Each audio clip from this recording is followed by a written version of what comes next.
जय हिंद, जय भारत, वंदे मातरम। मैं रविंद्र फौजी। आज इस वीडियो के माध्यम से मैं मोटी मोटी चीज़ें आपको समझाने की कोशिश कर रहा हूँ कि जो हमारा दिल्ली हाई कोर्ट में केस है उसका क्या होगा। ठीक है, अगर आप इस वीडियो को पूरा देख लोगे तो शायद आपके हर एक सवाल का जवाब आपको मिलेगा। नहीं देखोगे तो आपकी मर्जी है, फिर आप इधर उधर भटकते रहोगे। सबसे पहले तो आपको पता है इस समय दिल्ली हाई कोर्ट से लगातार जो जजमेंट आ रहे हैं उसमें बहुत सारी वीडियो आ रहे हैं, कोई कुछ कह रहा है, कोई कुछ कह रहा है। तो मैं आपको उसके लेके सबसे पहले तो जो CAPF पैरा मिलिट्री फोर्स का एक जजमेंट आया है जिसमें बहुत सारे बच्चे कह रहे हैं कि सर देखो इतने 3-4 पेज आ रखे हैं, इसमें कोई हमारा तो नहीं है। तो भैया वो फैसला अर्धसैनिक बलों की पेंशन का है। सबसे पहले मैं मेरे उन जवान साथियों को, क्योंकि वो काफ़ी दिन से जो लड़ाई लड़ रहे थे पैरामिलिट्री फोर्स के इस फैसले के लिए, तो मैं उनको बधाई देता हूँ कि भाई आपके हक में फैसला आया। लेकिन यहाँ मैं उन लोगों को भी थोड़ी सी बातें कहना चाहता हूँ कि वो भी ध्यान दे दें कि आपका ये केस सुप्रीम कोर्ट में जाएगा, कन्फर्म जाएगा, और आगे क्या होने वाला है इस केस में, इस पर भी मैं मोटा मोटा बातें कहूँगा।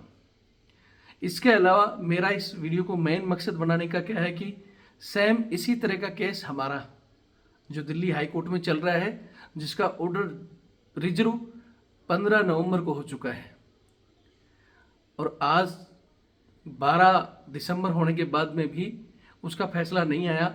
और ये भी एक बड़ा केस था। 2004 को पैरामिलिट्री फोर्स की पेंशन बंद की गई थी। उसके बाद 2017 से इन लोगों ने केस लगाने शुरू किए थे। केस लगते गए और इनका 1 दिसंबर को ऑर्डर रिजर्व कर लिया गया और उसका फैसला 10 दिन बाद ही 11 जनवरी को सुना दिया गया। सॉरी, हमारा भी ये जो मैं बोल रहा था 12 जनवरी है, 12 दिसंबर, क्योंकि बहुत से लोग पॉइंट को पकड़ लेंगे। ठीक है, तो यहाँ मैं हमारे युवाओं को कहना चाहता हूँ कि इस केस से आपका क्या रिलेटेड है, 2-4 पॉइंट मैं आपको कवर कर दूँ। बहुत से लोग तो इसमें कह रहे हैं कि भाई इसमें हमारा वकील था, उसमें भी हमारा वकील है। दोस्तों ये दिमाग से निकाल दो। 2-4 चीज़ें, एक तो मैं आपको मोटा मोटा बता देता हूँ, उसको दिमाग से निकाल दो कि उस वकील ने वो जिता दिया तो ये भी जिता देगा, ऐसा कोई मकसद सिस्टम नहीं है।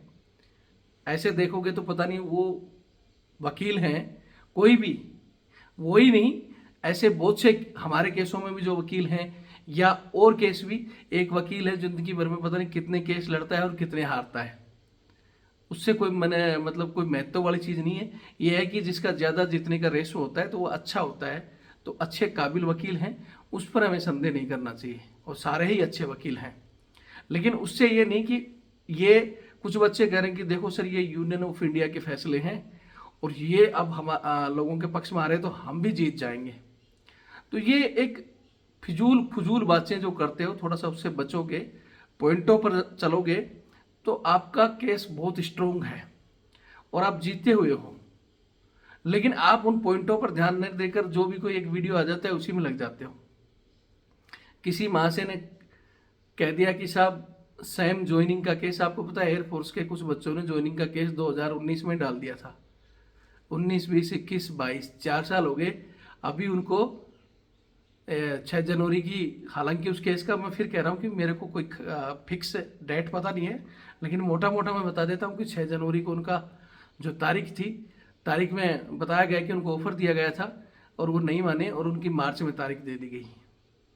अब इसको भी हमारे केस से जोड़ देते हैं बच्चे, बहुत से लोग कहते हैं देखो उसमें ऑफर आया है, हमारे में भी ऑफर आ सकता है। तो हमने इन चीज़ों पर सबसे राय ली तो एक पॉइंट ये निकल कर आया कि चलते हुए केस में जब बहस होती है, बहस में बीच में जब कोई केस चलता है उसकी बहस होती है, या बहस के दौरान ही जज, एक तो होता है जजमेंट और एक होता है आर्डर, इस 2 शब्दों में ध्यान रखना। तो जो चलते हुए केस में जज साहब कोई ऑर्डर देता है वो जजमेंट नहीं है, वो सिर्फ ऑर्डर है। वो कुछ समय के लिए भी हो सकता है, कोई पार्टी उसको मान रही है नहीं मान रही, बाध्य है या नहीं है, वो जजमेंट नहीं है, इसका ध्यान रखना। तो ये एक आदेश था जो सरकार की तरफ से वार्ता करके सरकार ने दिया था। सरकार ने बच्चों से पूछा था और वो ही कोर्ट ने उसको सिर्फ कहा था कि हाँ अगर चाहते हो तो ये हो सकता है, यानी वो सिर्फ एक आर्डर था। जैसे अगर कोई केस चलता है और उस पर अगर कोई बीच में ही उसको लगे कि उसकी जान को खतरा है तो उसको सुविधा दी जाती है या Z+ सुरक्षा दी जाती है, वो आर्डर है, लेकिन वो परमानेंट रहेगी या नहीं वो जजमेंट पर निर्भर करता है। तो उस केस का चलते उसमें कोई भी आर्डर आ सकते हैं कि भाई ठीक है आप ऐसा कर लो या इनको सुरक्षा दे दो या इनको ये कर लो, लेकिन वो जजमेंट नहीं माने जाते हैं। अब उनको उठा के मार्च की तारीख दी गई है, मार्च के बाद में तारीख मिलेगी या जजमेंट आएगा अभी कोई पता नहीं है। ठीक है, इस केस को मैं बीच में क्यों लाया कि हमारे बहुत से बच्चों का बोलना था कि अगर हमारे भी सिर्फ ज्वाइनिंग का केस होता, एग्जाम का केस होता तो बहुत जल्दी हो जाता। कुछ लोगों ने बीच में खिचड़ी बनाई कि अग्निपथ की वजह से डिले हो रहा है, तो भैया वो ज्वाइनिंग का ही केस है, 4 साल से चल रहा है और अब उसकी तारीख मार्च चली गई है। तो इन चीज़ों को पेश मत करो। हमारा अग्निपथ से रिलेटेड है, ठीक है, उसमें अग्निपथ में चेंजमेंट में हमने कुछ बातें कही हैं और कहीं ना कहीं हमारा सुप्रीम कोर्ट से क्योंकि हमारा केस सुप्रीम कोर्ट था, सुप्रीम कोर्ट ने उसको नीचे भेजा है और उसमें लिखा हुआ है स्पष्ट कि भाई इस केस का फैसला आपका जल्दी होगा, आप वहाँ जाओ। और हम दिल्ली हाईकोर्ट को पावर देते हैं। ये जो आज चीफ जस्टिस हैं चंद्रचूड़ सिंह जी, ये उनके आदेश कॉपी पर लिखकर यहाँ आया था। बशर्ते जिन लोगों से हमने बात की, हमारा अनुभव कहता है कि उस वजह से जल्दी हो रहा है, पहला पॉइंट। दूसरा, अग्निपथ और इसमें बहुत ज़्यादा लोग इन्वॉल्व हैं, ठीक है, और भविष्य की आप लोगों की कि भाई ये इनका भविष्य पहले ही पेंडिंग है, इस वजह से जल्दी हुआ है। ऐसे बहुत से मामले हैं। वैसे तो अगर आप अलग अलग ज्वाइनिंग के फलाना ढिगड़ा जो लगा रहे हो या एक आपके सामने वो केस है जो फिर तारीख दे दी गई है, तो ये सिर्फ मैंने समझ के लिए बताया है कि इन पॉइंटों को पेच मत करो। हमारे फैसले का क्या होने वाला है, हमने ये बात करनी है। यहाँ थोड़ा सा मैं पैरामिलिट्री फोर्स के केस के बारे में भी थोड़ी सी डिटेल दे देता हूँ। जैसे मैंने कहा था कि उन भाइयों को बताना, उनको बधाई मैंने पहले ही दे दी। ये मैंने बता दिया कि सुप्रीम कोर्ट में जाएगा, क्योंकि ये ऑलरेडी सरकार की पॉलिसी है। 4 साल 2000 में जब बीजेपी गवर्नमेंट थी, आपको यहाँ फिर बता देता हूँ कि बीजेपी को हम अच्छा मानते हैं। उस समय अटल बिहारी जी बहुत अच्छे नेता थे, लेकिन कई बार क्या है, अच्छे आदमी भी गलत निर्णय ले बैठते हैं।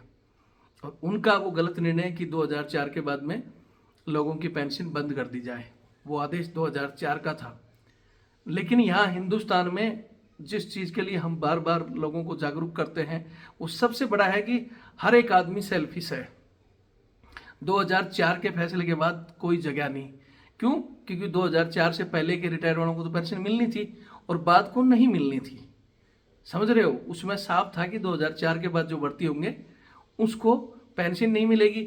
इसलिए जो पहले के लोग थे उनको तो चिंता नहीं थी कि हमें क्या करना चला, हम तो पहले के हैं। और जो बाद में हुए वो स्कीम के बाद ही भर्ती हुए हैं, राजी राजी उन्होंने कहा कि हाँ भाई हमें कोई मतलब नहीं है, पेंशन दो, मत दो, 60 साल की नौकरी दो। तो उस समय मतलब ये कहाँ 2004 से और 2017 में कुछ लोगों की आंखें खुली और उन्होंने ये केस डाला। उस समय भी बहुत से हैं पैरामिलिट्री फोर्स के लिए बहुत लड़ रहे हैं। मैं उन सभी को मैं कहता हूं कि जब भी कोई लड़ाई लड़ता है उन सबका धन्यवाद देना चाहिए। लेकिन कई बार लड़ाई में क्या होता है, कुछ एक आदमी मूर्खता कर बैठते हैं। जब वो लड़ रहे हैं, अगर कोई दूसरा लड़ने आ जाता है तो उनको लगता है कि यार मैंने जो इतनी मेहनत की और ये आ गया, इसका नाम हो जाएगा।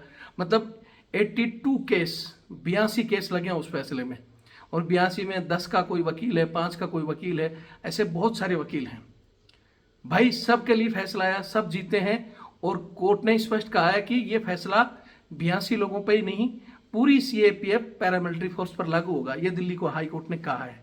सरकार की पॉलिसी को, जो कि सरकार ने कहा कि भाई हमारे पास बजट की समस्या है और हम ये पॉलिसी ला रहे हैं और हम इससे पहले वालों को पेंशन देंगे लेकिन बाद को नहीं देंगे, इस पॉलिसी को दिल्ली हाई कोर्ट चैलेंज कर सकता है। इतनी बड़ी स्कीम को 2004 की बाद में, आपको पता है 2 सरकारें चेंज हो गई। 2004 के बाद में बीच में 10 साल कांग्रेस रह गई और 10 साल अब बीजेपी को होने आ रहे हैं, और फिर उस पॉलिसी को सरकार चेंज नहीं करी, जिसको कोर्ट ने चेंज करने के लिए बोल दिया कि नहीं, आप पहले वालों को दे रहे हो तो इनको भी दो, और ये भी सशस्त्र बल में शामिल है। ठीक है, फिर हमारे केस में यहां मैं इस पॉइंट को क्यों कह रहा था, आपको पॉइंट टू पॉइंट बताऊंगा कि जब इतने बड़े केस को 1 दिसंबर के ऑर्डर के बाद में 10 दिन में फैसला दे सकते हैं जज साहब, तो सेम हमारा भी यही तो केस है कि सरकार एक पॉलिसी लेकर रही है और सरकार उस पॉलिसी से पहले की भर्तियां तक कैंसिल कर रही है और आगे स्कीम के तहत वही सेम कर रही है कि हम 4 साल के बाद पेंशन नहीं देंगे, 4 साल के बाद हम इतने को पक्की करेंगे। जब ये तो सिर्फ अभी ताजा स्कीम है, इस पर विरोध भी हो रहा है, इसको कोर्ट क्यों डिले कर रहा है? 2004 के जब वो स्कीम आई उसमें सरकार ने ये तो नहीं कहा कि हम पहले वालों को भी पेंशन नहीं देंगे। जब उस समय की सरकार ने दिमाग लगाया, अटल बिहारी सरकार जब दिमाग लगा सकती है और उसके बाद पॉलिसी बनाती है कि उसके बाद वालों को नहीं देंगे, वो 22 साल तक वो पॉलिसी चलती भी है। हालांकि अभी कोर्ट ने उसको कहा है कि नहीं, सबको दो आप पुरानी पेंशन, और अभी ये सुप्रीम कोर्ट में भी जाएगा, वहाँ और चीज़ें होंगी, सरकार भी अपना पक्ष रखेगी, बजट के बहुत चीज़ें आएंगी, तो ये तो सुप्रीम कोर्ट तय करेगा कि ये जीतेंगे हारेंगे। लेकिन ये एक पॉलिसी मैटर के बाद की चीज़ों को लेकर भी कोर्ट जजमेंट दे दिया और हमारी में 2022 जून को जो पॉलिसी आती है उससे पहले की भर्तियां कैंसिल करना, उसको क्यों नहीं कोर्ट उसमें फैसला सुनाने में क्यों डिले कर रहा है कोर्ट? मैं चाहता हूं कि दिल्ली हाई कोर्ट के जज साहब तक ये वीडियो जाए, आखिर डिले का कारण क्या है। बहुत से हमारे लोग कहते हैं कि बहुत लंबा चौड़ा केस है, अग्निपथ शामिल है, फलाना। अरे भैया, इसमें तो सिर्फ नेवी, एयरफोर्स, आर्मी का ही अग्निपथ शामिल है, उसमें तो पूरी पूरी CAPF, BSF, CRPF, Assam rifle, ITBP, NSG, SSB, यानी सारी की सारी पैरामिलिट्री फोर्स की पेंशन का मुद्दा अटका हुआ था। बहुत बड़ा बजट उसमें भी जाता है। जब उसमें कोर्ट सुना सकता है तो फिर हमारे यहाँ क्यों रुक रहा है कोर्ट? मेन चीज इस पर गौर करना। इसीलिए हमने यहाँ एक चीज कही है कि हो सकता है, देखो उस फैसले में इतने दिन लगे हैं, बहुत से लोगों के उसमें पॉइंट टू पॉइंट पढ़े होंगे और अब आगे ऑर्डर रिसीव होने के बाद में जल्दी उन्होंने फैसला सुना दिया। बीच में जो भी हुआ होगा, कुछ चीजें चली होंगी। यहाँ एक चीज और आ रहा है, वो भी मैं आपको बताऊंगा कि चुनाव का समय आ रहा है। 2 या 3 स्टेट में पहले ही, राजस्थान, झारखंड, हिमाचल, ऐसे स्टेटों में पहले ही सभी को ऑलरेडी पुरानी पेंशन के लिए बोल दिया गया है। केंद्रों में भी जोर चल रहा है, कुछ और पार्टियां भी कह रही है हम पुरानी वो लाएंगे। तो ये पहले एक इशू बना हुआ था और इस इशू में इतने बड़े में कोर्ट जजमेंट दे सकता है, तो फिर हमारे में क्या दिक्कत है? बार बार हम इसी पॉइंट को ला रहे हैं और हमारा उससे, अगर उससे कम हम इस चीज़ को कंप्रोमाइज करें तो हमारा केस उसके आगे बहुत छोटा है। क्योंकि हम तो पॉलिसी में चेंज, ये तो कही नहीं रही कि सरकार की पॉलिसी खत्म कर दो, ऐसा नहीं करने देंगे, हमने ये तो कहा ही नहीं। हमारी याचिका में किसी में भी ये नहीं है। कुछ एक लोगों ने लगाई थी अग्निपथ में बिल्कुल ही उसको खत्म करने की, वो करने की, उन चीज़ों को तो बिल्कुल अलग रख दिया गया है। लेकिन जिनमें, जैसे हमारी याचिका में कि भाई पुरानी भर्तियां, मेन पॉइंट हम ये लेके चल रहे हैं कि उनको क्यों कैंसिल किया गया, जो ज्वाइनिंग वाले बच्चों का 2-2 साल क्यों बर्बाद किया गया। ठीक है, आपकी स्कीम है, उसके बाद हमने स्कीम में कहा है कि 4 साल की सर्विस आप थोड़ा कम है, इसको बढ़ाने पर विचार करो, आप इसमें पेंशन, मिनिमम पेंशन रखो, इनके लिए मेडिकल और सीएसडी वगैरह की फैसिलिटी रखो। ये छोटी छोटी चीजें हमने कोर्ट और सरकार को कहा कि इस पर विचार करें, इसमें बदलाव करें। ये तो नहीं कहा कि हमने इसको बंद कर दे। दूसरी तरफ सरकार की पॉलिसी को बिल्कुल ही बदल दिया और हमारे बदलाव में विचार कर रहे हैं। और उससे पहले की भर्तियां जो कि संविधान के तहत कैंसिल ही नहीं कर सकता कोई भी कानून, कोई भी एंगल नहीं कहता कि आप पॉलिसी से पहले, जैसे वहां 2004 में पॉलिसी बनी थी, उस समय ये तो नहीं कह दिया था हम पहले वालों को पेंशन नहीं देंगे। वहां भी तो सरकार थी, क्यों नहीं कर दिया उसने ऐसा काम? फिर इस सरकार ने ऐसा क्यों निर्णय ले लिया? क्योंकि सरकार को लग रहा है कि हम तो प्योर बहुमत में हैं और कुछ भी कर लेंगे। भाई, कुछ भी करने से पहले आपने ये तो सोचना था कि बढ़ाने वाली आपकी यही जनता है और आपको बिगाड़ भी सकती है। और ये कोर्ट कम से कम संविधान के ऊपर चलता है, तो इसमें निर्णय क्यों लेट कर रहे हैं? तो ऐसी ही बातों के लिए आज मैंने ये वीडियो बनाया है कि सबसे पहले हम यहाँ मोटा मोटा कह देता हूँ आपको कि ये मत सोचो कि हमारा कोई हार्ड फेस है, फलाना है। हमारा फैसला भी लगभग कोर्ट की इन्हीं बातों को देखते हुए हमारे पक्ष में आएगा 100%।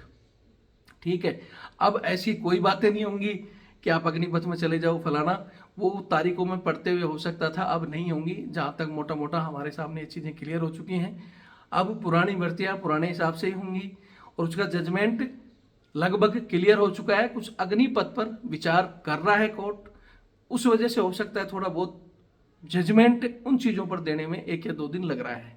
तो इसके लिए हमने कहा था कि भाई 13 तारीख किसी भी चीज़ को जजमेंट में, और इतने बड़े हाई कोर्ट के जज महोदय जो कि काफ़ी सीनियर हैं, उनको सोचने में इतना समय शायद नहीं लेना था, या फिर आपको प्योर इसी चीज़ पर ध्यान देना था। तो हम चाहते हैं कि 13 तारीख तक वेट करेंगे, फैसला आ जाता है उसका जो भी फैसला होगा स्वागत करेंगे। सरकार जाएगी सुप्रीम कोर्ट तो वहाँ भी हम लोग जाएंगे। सरकार नहीं जाती है, हमारी इसमें कहीं 19-20 आएगा तो हम लोग भी जाएंगे, इसमें कोई दिक्कत नहीं है। लेकिन अब अगर ये 13 के बाद में और धीरे धीरे डिले होता है, हम कितना वेट करें? 2 दिन 4 दिन और वेट करें, हफ्ता वेट करें, या फिर हमें भी कुछ करना चाहिए? मेरा वीडियो बनाने का मेन मकसद यहाँ है कि हमें कुछ करना चाहिए। तो भैया हम करने के विचार में हैं। इसके आगे हम कर सकते हैं कि 13 के बाद में 14-15 की ऑलरेडी ऑफ रहेगा। 16 से इंतजार करना नहीं करना इस लोग चीज़ों का आप जवाब दोगे। नहीं करना है तो भैया सुप्रीम कोर्ट की तरफ हम एक छोटी सी अपील लेकर जा सकते हैं, उसका विचार करेंगे। हालांकि जो नियम कानून कहता है कि भाई आप जज चाहे तो बहुत से ऐसे फैसले हैं, इंडिविजुअल ऐसे फैसले जिनसे किसी का कोई मतलब नहीं होता, और वो ऐसे केस जैसे अभी पैरामिलिट्री फोर्स का ही पेंशन का केस था, अगर इसको और भी डिनाई करते थोड़ा बहुत दिन रिजल्ट में तो 2004 से अभी तक शायद पेंशन, क्योंकि उनकी 20 साल में पेंशन पकती है, 24 में वो लोग रिटायर होना शुरू होंगे पेंशन वाले। तो अगर इसको डिनाई भी करता तो उनकी पेमेंट चली रही थी, सब कुछ चल रहा था, वो वेट भी कर सकते थे। लेकिन दूसरी तरफ इसमें वो लाखों युवा हैं जिनका भविष्य दाव पर है, जिनकी पहले 2 साल बर्बाद होगी, 6-7 महीने हमें कोर्ट में हो गए, और अब जो डिनाई होगा त्यों इनका भविष्य खराब होता जा रहा है। तो ये जज साहब को सोचते हुए इस केस पर ध्यान देना चाहिए, और इस केस को हम कहकर इस हिसाब से लेकर एक अपील सुप्रीम कोर्ट में जा सकते हैं। नहीं तो बहुत से ऐसे फैसलों में हमें भी पता है, वैसे अमूमन जो जजमेंट आते हैं 10 दिन, ज़्यादा से ज़्यादा 15 दिन बस, ठीक है। हम तो महीने हो गए हमारे को तो वेट करते करते। ऐसे तो फिर एक केस था जिसमें इलाहाबाद हाई कोर्ट ने 1 साल तक फैसला ही नहीं दिया था, ठीक है। वो पता नहीं किस कारणों से कैसे दबा, और फिर बाद में सुप्रीम कोर्ट ने कहा कि भाई क्यों नहीं किया, बवाल मचा, और फिर उसी दिन उसका एक ही दिन में सब कुछ हो गया। तो वो कुछ केस होते हैं जो दब जाएं या कोई मिसप्लेस हो जाए, जज साहब उस समय हो सकता है कोई फैसला देने वाले रिटायर्ड हो जाए, ऐसी बहुत परिस्थितियों में। लेकिन जानबूझकर ऐसे सेंसिटिव मुद्दे को डिले नहीं किया जा सकता। अमूमन कहते हैं लोग कि 6 महीने रख सकते हैं, भाई रख सकते हैं, लेकिन मकसद क्या है उसका? उस मकसद को रखने से पहले आपको फिर उसमें आर्डर देने होंगे कि ठीक है सरकार नई भर्तियों को स्टे करे, उस वैकेंसियों को होल्ड रखेगी जब तक फैसला नहीं आए, और बहुत से पॉइंट इन लोगों को भी रोजगार का जो है, इनमें कंपनसेशन का, सीनियरिटी का, ऐसे बहुत से मुद्दे फिर चढ़ते जाएंगे। तो कोर्ट उन पर तो कुछ आर्डर पेश करे, यानी ऐसे फैसले को रोकने से पहले फिर उसमें छोटे मोटे जो आर्डर हैं वो दिए जाते हैं, जजमेंट अगर रोकना है तो, और या फिर जजमेंट क्लियर करें। और फिर मैं कह रहा हूँ कि अब इन चीज़ों के लिए फिर हम सुप्रीम कोर्ट मूव कर सकते हैं। बहुत से लोगों का धरने का विचार है, हम वो भी कर सकते हैं। हम जाकर संसद में, जंतर मंतर पर, या कहीं भी जहाँ भी हमें सही लगे, सुप्रीम कोर्ट के सामने जहाँ भी तय करेंगे, धरना देंगे या फिर एक जाकर अपील करेंगे।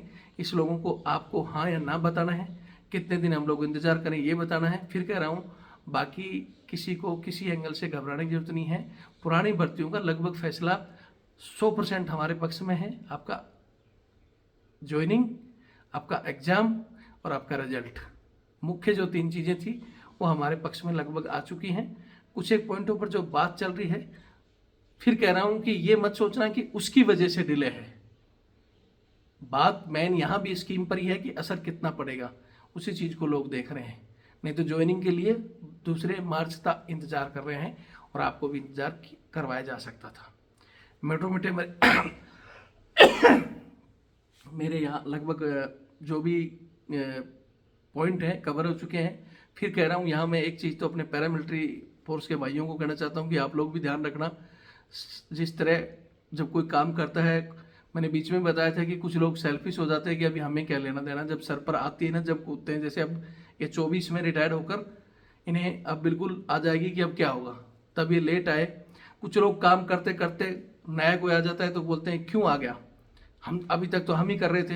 अरे अगर कोई आ गया तो उसको मजबूत बनाने के लिए जोड़ो, मिलाओ उसको कि भैया आप लोग भी आओ और मिलकर चलेंगे, मिलकर चलना सीखो, ठीक है। कुछ लोगों के दिमाग में खुद कर रहा है, हो सकता है उससे भी गलतियां हों, लेकिन उन गलतियों को मानता नहीं और दूसरे की छोटे छोटे पॉइंटों को पकड़ना, उसको समझाना के बजाय उसके टांग खींचना, ऐसी हरकतें सीआरपीएफ के इस केस में भी बहुत से लोगों ने की है। यहाँ तक कि बीच में हमने भी बहुत लोगों के उनके पॉइंट उठाए थे। इनमें से बहुत से केस हमारे तहत वहाँ लगे हैं, हमारी जानकारी में जब वो आए क्या करें सर लगा दो, लेकिन जब फैसला आ जाता है, अब कुछ लोग अभी भी कह रहे हैं अब केस लगाएं, अभी किसी को लगाने की जरूरत नहीं है, ना सीआरपीएफ में और ना हमारे में ही फ्रेश केस डालने से अब कोई मकसद नहीं है। हमने पहले भी बताया था कि फैसला ऐसी चीज़ों में सबका आता है, ठीक है। बस ये है कि कुछ एक थोड़ा पुराने चेहरे हो जाते हैं, 2-4 फोटो खिंचा लेते हैं किसी के पास जाके, तो सोचते हैं कि बोलते हैं ना कि बंदर को अगर पंसारी वर्दी की गांठ मिल जाती तो पंसारी बन जाता है, ऐसा नहीं है। हो सकता है मेरे से कम तजुर्बे वाला भी, लेकिन अगर वो भी काम कर रहा है तो मेरे को उसको साथ में लाना चाहिए। लोगों को संगठित रहोगे, जिससे खिलाफ लड़ रहे हो, चाहे कोई गलत है या सही है, उसको मिलाकर चलने की कोशिश करो, ना कि अपने अपने नाम के चक्कर में। ये फैसला डिले होने का कारण कुछ ऐसे चेहरे थे जो बस अपना ही नाम करना चाहते थे कि हम ही करेंगे इस केस। जब ये लोग केस डाल रहे थे तो वो लोग इनको बोल रहे थे कुछ नहीं होगा केस में, हम ये कर रहे हैं, तुम ये करो, छोड़ दो केस। लेकिन कभी कभी दोनों रास्ते अपनाने चाहिए। आंदोलन भी अपनी जगह सही है, कोर्ट के फैसले भी अपनी जगह सही है, पटड़ी दोनों साथ चले, पता नहीं किस पटड़ी पर काम हो जाए, ठीक है। वीडियो काफ़ी लंबा हो जाएगा, फिर कह रहा हूँ कि आगे की रणनीति हम कल शाम को इंतजार करेंगे, कल शाम तक का आने का चांस है, उसके बाद आगे की रणनीति बनाएंगे। तब तक ये वीडियो शेयर करो, देखो, और कोई पॉइंट है आपका तो कमेंट्स करें, ताकि हम आगे वाली चीज़ों पर विचार करें। जय हिंद, जय भारत, वंदे मातरम।